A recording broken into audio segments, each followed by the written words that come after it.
1873년 어느 날이었습니다. 대서양 한가운데를 여객선 하나가 지나가고 있었어요.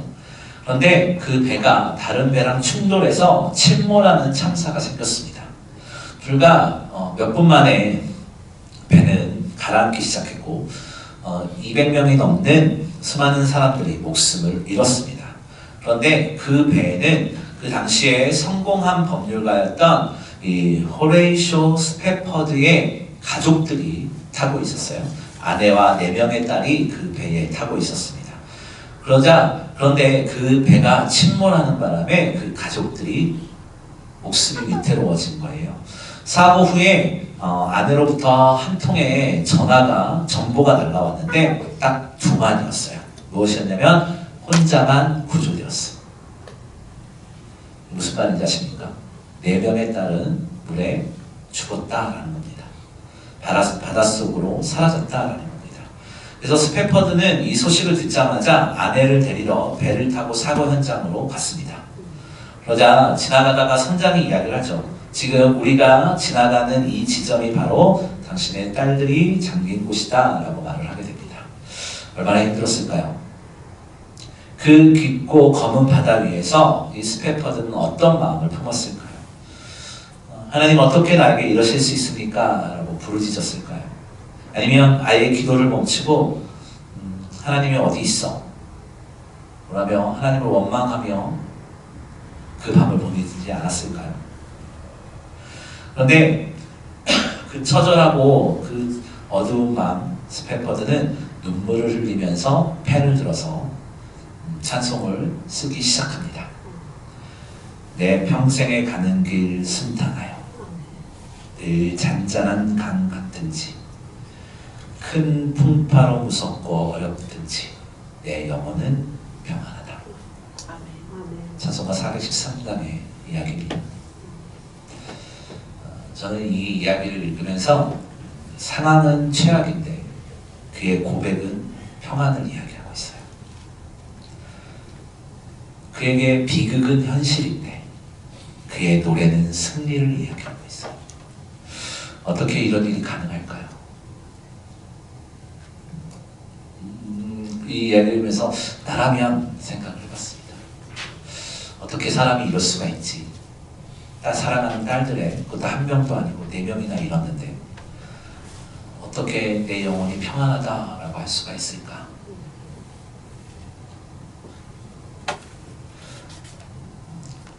생각을 해봤습니다. 그러면서 오늘 본문을 만났는데요. 이와 비슷한 상황 가운데 있는 한 사람이 나옵니다. 바로 욥입니다. 우리가 읽었지만 욥기는요, 구약 성경 중에서도 가장 독특하고 아주 심오한 집 가운데 하나예요. 지금도 욥기에 대한 연구들이 아주 활발하게 이루어지고 있습니다. 욥기의 핵심 주제는 우리가 의인의 고난 이렇게 생각을 하기도 해요. 하지만 단순히 의인의 고난 이걸로 치부하기에는 너무 약해요. 이 책은 선한 사람이 왜 고통받는가라는 그 인류의 보편적 질문에 정면적으로 맞닥뜨리면서 그 해답을 논리가 아니라 만남에서 찾는 거예요. 이 욥의 욥기서를 통해서 우리가 고난에 대해서 이야기를 하지만 그 고난은 우리가 당하고 어렵고 힘들고 이런 것이 아니라 더 나아가 하나님을 믿는 백성들 또 구별된 백성들, 선택된 백성들이 왜 어려움을 당하는가 이것에 대해서 육하 원칙에 맞춰서 설득이나 논리를 이야기하는 것이 아니라 결국 하나님과의 만남을 통해서 그 해답을 풀어내는 책이 바로 욥기라는 겁니다.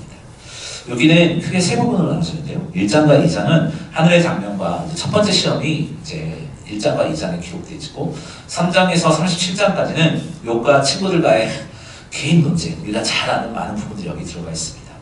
그리고 38장부터 42장까지는 하나님이 직접 말씀하시는 장면이에요. 여기가 정말 놀라워요. 욥은 동방 땅의 의인으로 하나님께서 욥기 1장을 보면 온전하고 정직하며 하나님을 경외하고 악에서 떠난 자다라고 이렇게 선언하고 있는 겁니다. 욥기서는 특별하게 기억한 게 욥의 고난, 어려움, 환경 이런 것들이 있지만 욥기 1장에서는 하나님이 얘는 참 의인이고 온순한 자고 악에서 떠난 자다라고 2장을 찍어놓고 시작하는 책이 욥이에요. 욥기서예요. 또 희한하게 뭐 이런 일들을 겪으면서 그가 회심하고 돌이킴으로써 하나님이 사랑하였더라 이런 게 아니라 오히려 욥은 그냥 처음에 의인 도장을 찍어놓고 시작하는 책이 욥기라는 거예요. 결론을 알고 보는 책이기 때문에 하지만 그 내용은 가볍게 이야기하기가 쉽진 않은 책이죠. 그 욥은 이제 그런 연속적인 재앙이 그에게 찾아오죠. 뭐 재산의 상실, 10명의 자녀의 죽음, 전신에 퍼진 악성 종기, 그리고 결정적으로 남은 친구들조차 그의 고통이 자신의 죄 때문이라고 이야기합니다. 야, 네가 죄를 졌으니까 벌 받는 거야. 욥의 친구들은 그 인과응보를 이야기해요. 네가 죄를 졌으니까 벌 받는 거야, 하나님께.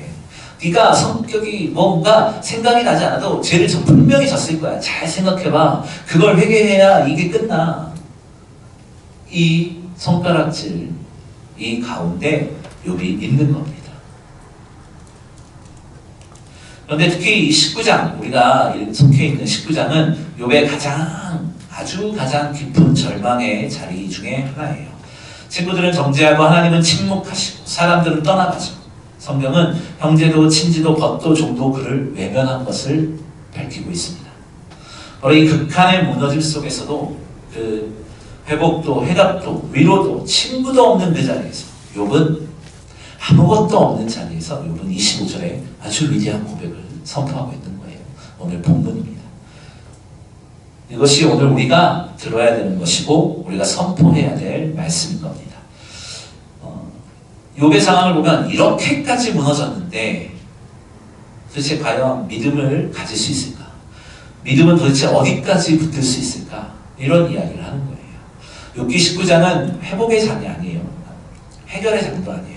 오히려 모든 것이 무너진 자리, 모든 것이 무너진 순간에 욥이 고백하는 순간이에요. 이상하게도 모든 것이 무너진 그 자리에서 아주 가장 강력한 믿음이 나와요. 믿음은 상황이 좋을 때 커지는 것이 아니라 모든 것이 사라질 때 진짜가 나타나요. 여러분, 진짜는요, 바닥을 쳐보면 아는 거예요. 우리가 괜찮은 척 하지만 마지막 막다른 골목에 몰리면, 그리고 우리가 인생의 밑바닥으로 혹은 어려운 가운데 몰려보면 나의 신앙에 나의 본성이 드러나게 되어 있는 겁니다. 우리는 우리의 그런 상황 가운데서도 하나님 앞에 우리의 삶을 맡길 수 있는 고백이 있어야 돼요. 어떻게 하는지 오늘 말씀을 통해서 한번 들여다보도록 하겠습니다. 먼저는 첫 번째로 믿음은 상황이 아니라 고백에서 드러난다입니다. 우리 본문 25절 다시 한번 읽어보겠습니다. 시작. 내가 알기에는 나의 대속자가 살아계시니 마침내 그가 땅 위에 서실 것이라. 아멘. 자, 보시면 25절 처음에 내가 알기에는 이렇게 하잖아요. 근데 이상하죠. 그는 하나님을 보지도 못했어요. 그러니까 내가 느끼기에는, 내가 생각하기에는 이렇게 말할 법도 한데 욥은 내가 알기에는 이렇게 시작을 하고 있어요. 이 알다라는 말이 히브리어로는 이제 야다라는 말인데요. 이 단어는 단순한 이런 지적인 정보나 이런 것이 아니라 경험 속에서 체득된 아는 것, 관계 속에서 형성된 아는 것, 이런 것을 이야기하는 거예요. 이해하시겠어요? 그냥 욥이 안다, 내가 알기에는, 내가 알기로는 이것은 안다라는 것은 그냥 책을 읽어서 전해 들어서 지식적으로 들은 것이 아니라 그의 삶의 경험을 통해서 알게 된 것을 안다라고 하는 거예요. 여러분, 거센 폭풍우가 몰아칠 때 배 위에선 어떤 감정을 갖는지 아세요? 공포예요, 공포. 여러분, 배 타보셨습니까? 타봤겠죠? 그렇죠? 배를 타면은 파도가 막 불면 배가 휘청휘청하죠. 그러면 그때 사람이 느끼는 감정이 공포예요. 그 전에 있던 교회에서 그 제주도로 그 교육자 워크숍을 2박 3일로 간 적이 있었어요. 근데 비행기를 타고 제주도를 딱 가는데 바람이 좀 많이 불었어요. 그래가지고 쭉 이렇게 그 활주로에 이렇게 쭉 가다가 잘 안 됐는지 다시 한번 탁 올라가더라고요. 근데 교육자들끼리 갑자기 손을 붙잡더니 너무 무서워가지고 착륙을 못하면 어떡하나, 우리 이렇게 날다가 죽는 것인가 막 그랬던 기억이 나요. 왜 그렇겠어요? 떠 있으니까, 지지할 곳이 없으니까. 즉 거센 폭풍과 몰아올 때, 몰려올 때 배 위에서 느끼는 감정은 공포인데, 하지만 선원이 배 밑바닥에 아주 깊고 튼튼한 닻이 내려져 있다는 사실을 알고 있다면 그는 두려움 속에서도 평안할 수 있는 거예요. 아무리 파도가 흔들려도 단단하고 움직이지 않고 끊어지지 않는 아주 튼튼한 닻이 뿌리 내리고 있다면 그 배는 흔들려도 침몰하지 않는다는 겁니다. 아멘. 욥에게 내가 알기에는 이런 이 말은 바로 인생의 닻을 확인하는 순간이었는데, 바로 내가 어떠한 상황 가운데 있어도 나의 믿음의 닻이 있다라고 고백하는 겁니다. 그것을 안다라고 표현을 한 거예요. 욥이. 이 닻이 바로 믿음이죠. 그리고 그 믿음의 본질은 아주 분명합니다. 믿음은 감정이 아니라 확신이기 때문이에요. 여러분, 믿음이라는 것은 보이지 않는다고 해서 뭐 이것쯤 이런 것쯤 뭐 이런 행동 저런 생각, 아니요. 믿음은 확신이에요. 나와 함께하고 계심을 믿는 것, 이것은 나와 함께하심을 확신하는 것이에요. 주님께서 나에게 소망을 주신 것을 믿는 것, 주님께서 나의 삶에 마음에 소망을 주실 것을 확신하는 것, 이것을 믿음으로 이야기하는 겁니다. 그래서 그 확신은요, 닷처럼 우리를 붙들어 주는 겁니다.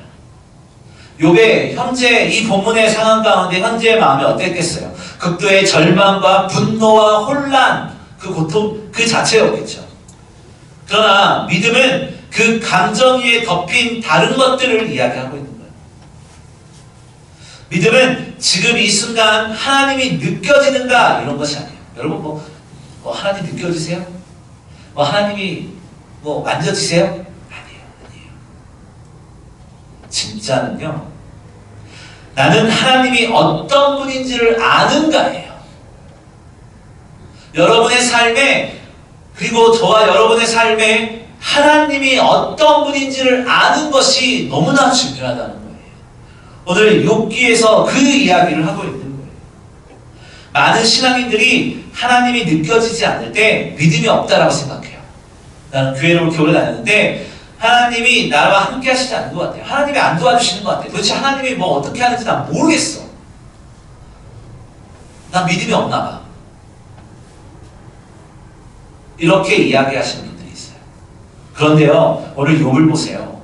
욥은요, 아무것도 느껴지지 않는 자리. 오늘 본문에서는, 본문이 하나님은 욥에게 침묵하고 계시거든요. 친구들도 버리고 가족들도 버려요. 근데 아무것도 느껴지지 않는 그 자리에서 욥이 하나님 왜 그러십니까가 아니라 나는 안다 라고 하고 있어요. 하나님이 나와 함께 하심을 안다 라는 겁니다. 여러분, 이게 신성숙한 믿음의 자리예요. 성숙한 믿음의 신앙이 어떤 건지 아세요? 나는 아는 거예요. 하나님께서 함께 하시는 것을 아는 것.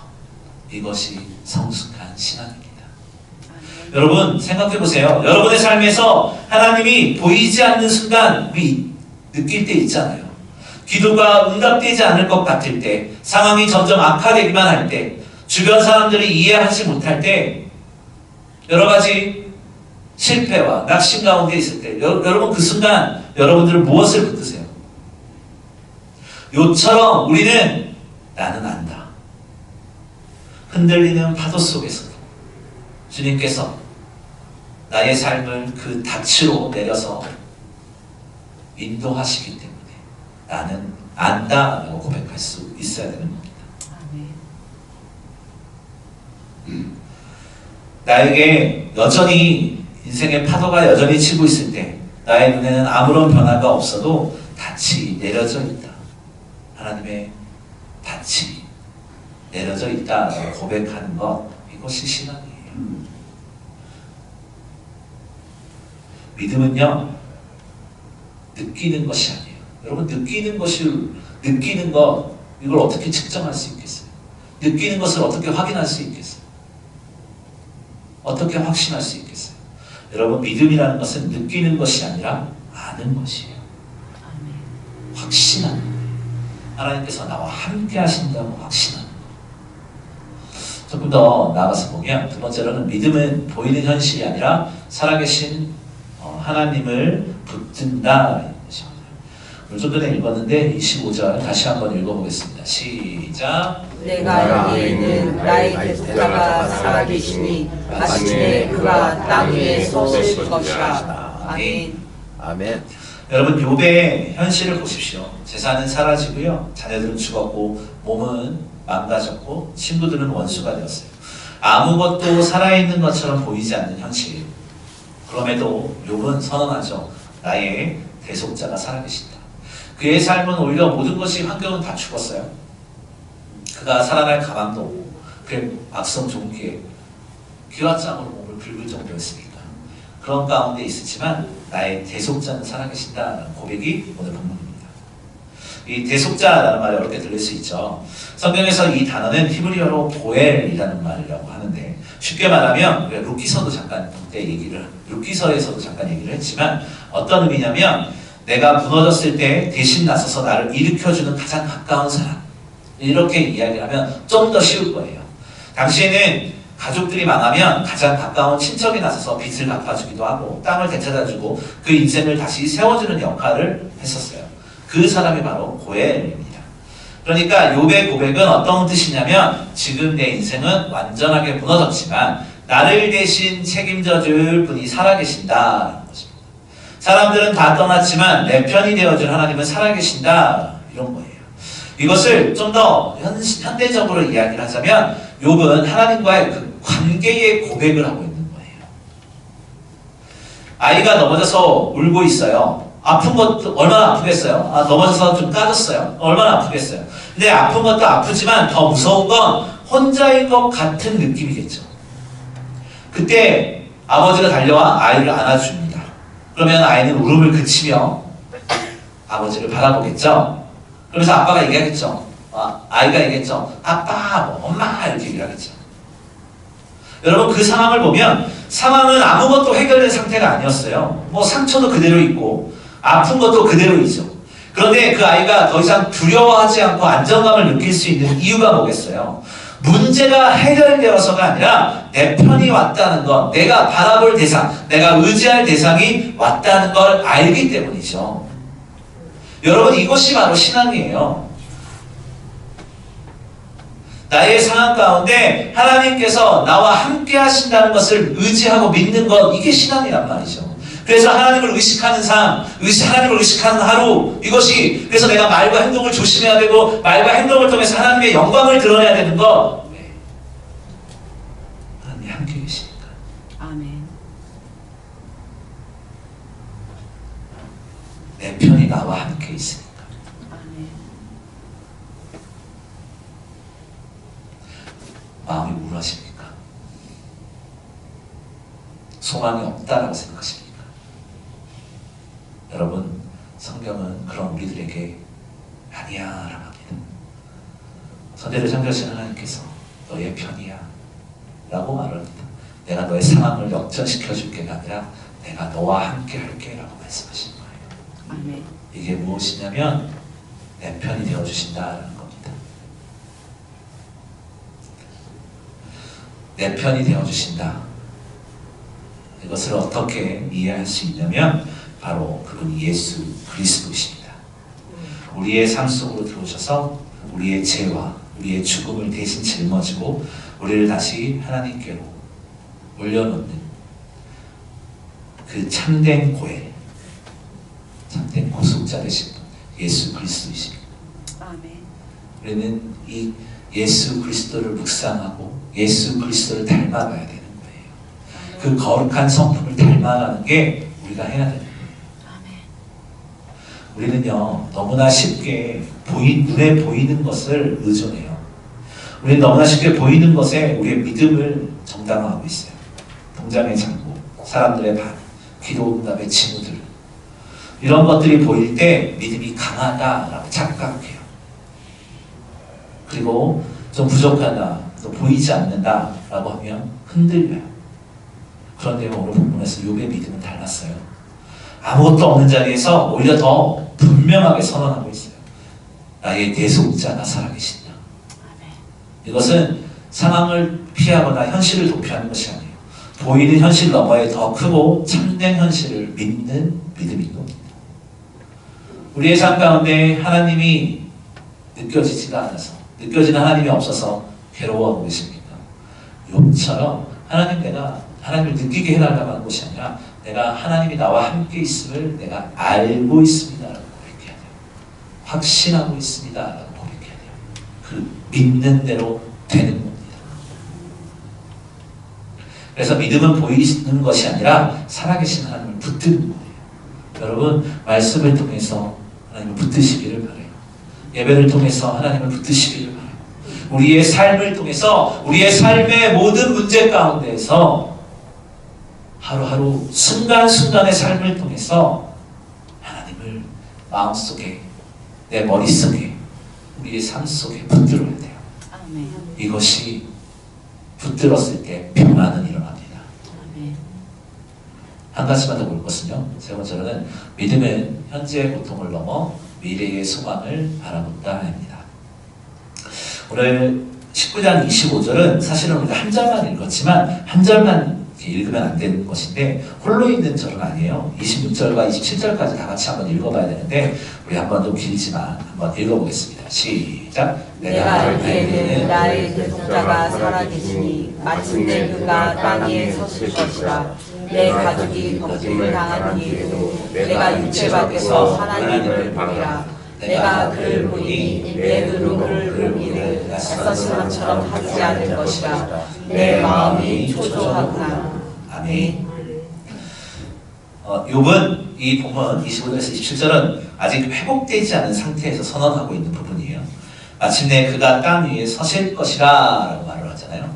25절과 26절 그 사이에 마침내 그가 땅 위에서 서실 것이라 라고 말을 합니다. 이것은 이게 좀 어려운 말로 미래적 종말론적 고백이에요. 쉽게 이 말은 이런 의미예요. 우리 영화 좋아하십니까? 영화나 드라마 이런 거를 보면 중간중간에 이해되지 않는 장면들이 등장해요. 이해되지 않는 물건들이 등장해요. 이것을 복선이다라고 이야기를 하죠. 이해되지 않는 만남들이 등장하고요. 이해되지 않는 좀 이상한 사건들이 등장을 해요. 이걸 복선이다라고 이야기를 하는데 왜 이런 일이 일어났는지 누가 옳은지 아무것도 분명하지 않아요. 복선이 그런 거예요. 그런데 이것이 언제 퍼즐처럼 맞춰지기 시작하느냐면 마지막 장면에 가면 모든 것이 드러나요. 그 수없이 많은 복선들이 마지막 장면에 가면 하나씩 퍼즐처럼 맞춰져서 하나의 그림이 만들어진다는 거예요. 그때는 숨겨왔던 진실이 밝혀지고 억울했던 것이 풀리고 이야기의 스토리의 의미가 완전히 달라지는 거예요. 욥은 무엇이냐면 욥은 이 절망 가운데 모든 것을 잃은 가운데 이렇게 고백할 수 있었던 이유는 이 마지막 장면을 믿고 있었기 때문이라는 겁니다. 지금은 설명되지 않지만 하나님이 마지막에 서셔서 모든 것을 드러내실 것이다 고백하고 있는 거예요. 이것이 바로 미래를 향한 믿음이죠. 하나님은 여러분 지금 아무것도 하지 않는 분이 아니에요. 지금도 일하고 계십니다. 다만 우리가 보지를 못할 거예요. 하나님께서는 우리의 인생 가운데서도 수없이 많은 복선들을 깔아놓으시고 수없이 많은 복선들을 만나게 하시고 수없이 많은 사건들을 통해서 흐트러 놓으신 것처럼 보이지만 하지만 하나님께서는 마지막에 그 모든 이야기들과 모든 복선들을 합쳐서 하나님께서 결과물을 보여주실 거라는 겁니다. 욥기 1장 2장 보면요 모든 고난은 하나님의 허락 아래서 시작돼요. 처음에도 말했잖아요. 욥기는 의인이다라는 도장을 찍어놓고 시작하는 책이라고요.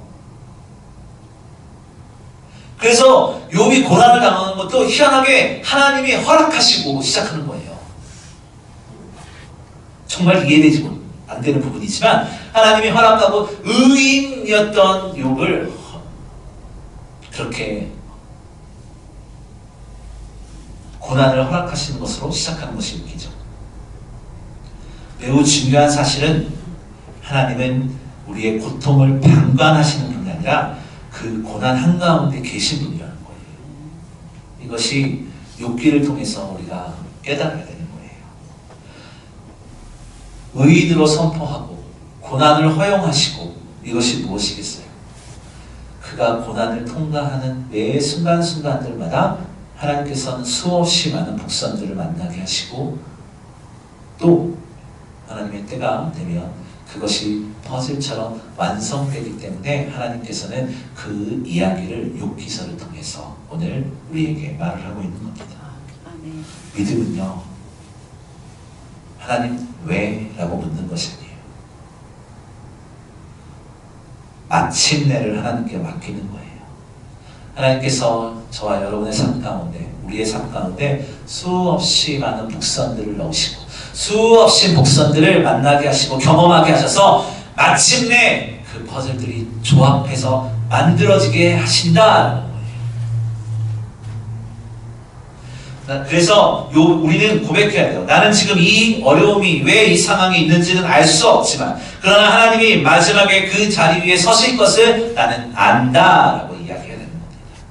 욥의 고백은요, 단순히 우리가 뭔가 회복되어지고 이런 것만을 이야기하는 것이 아니에요. 우리가 뒤에 읽진 않았지만 28절에 보면 내가 하나님을 보게 될 것이다 라고 이야기를 하고 있습니다. 지금이 아니라 마지막에 하나님 앞에서 직접 보게 될 것이다 라고 선포하는 거예요. 욥은 눈앞의 회복이 아니라 영원한 회복을 바라보고 있는 것이 오늘 본문입니다. 우리는 내 상황에 집중하기 시작하면 미래를 보기 힘들어요. 그래서 믿음은 선택이라고 이야기합니다. 보이는 것을 따라가는 것이 아니라 보이지 않는 하나님을 선택하는 것. 그래서 믿음은 어떻게 이야기하느냐? 지금은 이해되지 않아도 하나님은 마지막에 반드시 자신의 일을 이루신다라는 것이에요.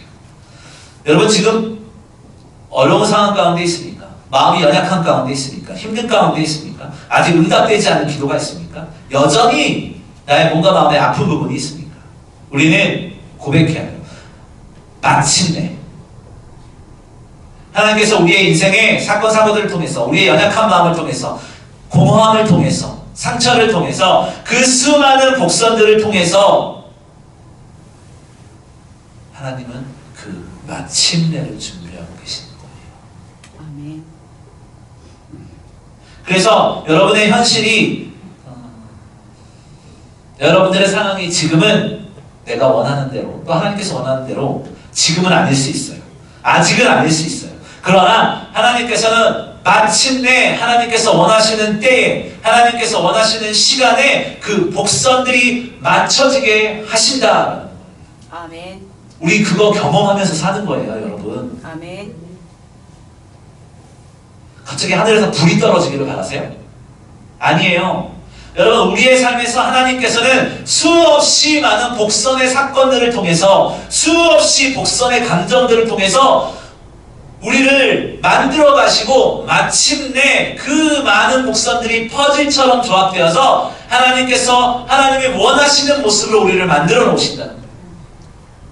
이게 신앙이에요. 신앙. 아멘.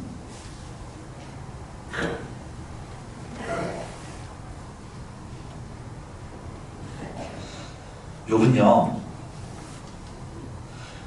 진짜 욥의 사건을 통해서 우리가 바라봐야 될 것은 진짜 믿음은요, 마침내 승리하실 하나님의 그 마지막 장면을 오늘 우리의 삶의 자리로 끌고 와서 나는 안다라고 고백하는 거예요. 내가 하나님의 자녀의 모습으로 살아갈 때에 하나님의 자녀의 모습으로 살려고 몸부림을 칠 때에 만나는 수많은 복선의 문제들, 어려움의 문제들, 왜 나한테? 하지만 마침내 하나님께서는 완성하십니다. 아멘. 그리고 그 수많은 복선 가운데에서 하나님은 외면하는 것이 아니라 그 마침내를 준비하고 계시는 분이세요. 아멘. 진짜 위로는요, 하나님께서 무언가 한 방에 해결해 주시는 것이 아니라 외로움 가운데서도, 공허함 가운데서도, 고통 가운데서도 함께 하신다는 거예요. 아멘. 얼마나 힘이 되십니까? 늘 함께 계신다는 거예요. 내가 그 즐거운 복성과 같은 문제도 만나고 힘든 복성과 같은 문제를 만나도 하나님께서는 함께 하셔서 그것들이 마침내 조합할 수 있도록 준비하고 계신다는 거예요. 아멘. 그것이 바로 오늘 본문에 나는 안다라고 외쳤던 욥의 고백이에요. 그리고 또한 우리의 고백이 되어야 되는 겁니다. 말씀의 곧 결론을 내리도록 하겠습니다. 오늘 본문 19장 25절 이 한 구절에는 놀라운 믿음의 고백이 담겨 있습니다. 중요한 것은요, 욥이 언제 이 고백을 했느냐에 대해서 이야기를 해보자면 그는 무언가 회복된 후에 고백한 것이 아니에요. 모든 것이 돌아온 뒤에 고백한 것이 아니라는 거예요. 완전히 무너진 그 자리에서 말했다는 거예요. 이것이 믿음입니다. 상황이 좋아서 나온 것은 믿음이 아닙니다. 진짜 믿음은 아무것도 남지 않았을 때도 붙드는 것이 믿음이에요. 그리고 우리는 이 고백의 완성을 알고 있죠. 욥이 바라던 그 대속자, 그분이 지금 예수 그리스도로 오셨고 우리의 죄를 대신 지시고 죽음을 이기시고 지금도 살아계셔서 우리의 무너진 여러분의 삶의 자리를 붙들고 계신 분입니다. 지금 여러분들이 서 있는 인생의 자리는 어떤 자리입니까? 무너진 자리입니까? 아니면 회복되어져 있는 자리입니까? 아니면 설명되지 않는 어려움 속에 있습니까? 도대체 인간으로는 도대체 해결되지 않는 문제들이 있습니까? 하지만 기억하십시오. 하나님께서는 우리 인생에 수많은 복선들을 깔아놓으시고 마침내 하나님의 때에 정금과 같이 그 퍼즐을 완성하실 겁니다. 아멘. 그거 붙들고 사는 거예요. 그 복선들을, 수많은 복선들을 끌어안고 사는 거예요. 왜냐하면 마침내 하나님께서 완성하실 거니까. 아멘. 지금은 이해되지 않더라도, 지금은 도대체 답답해 미칠 지경이라도 마침내를 기억하십시오. 아멘. 그래서 내가 알기에는 나의 대속자가 살아계신다라고 욥이 고백한 거예요. 상황이 바뀌지 않아도 괜찮은 거예요. 답이 없어도 괜찮은 거예요. 왜냐하면 그분이 살아계셔서 나와 함께 하시기 때문이죠. 그리고 그 고백이 여러분 삶 가운데 있을 때, 그리고 그 고백을 여러분들이 끝까지 붙들었을 때, 그 수많은 복선들이, 여러분 인생의 수많은 복선들이 마침내 하나님께서 완성하실 겁니다. 아멘. 그 귀한 은혜를 누리는 저와 여러분이 되시기를 주님의 이름으로 소망합니다.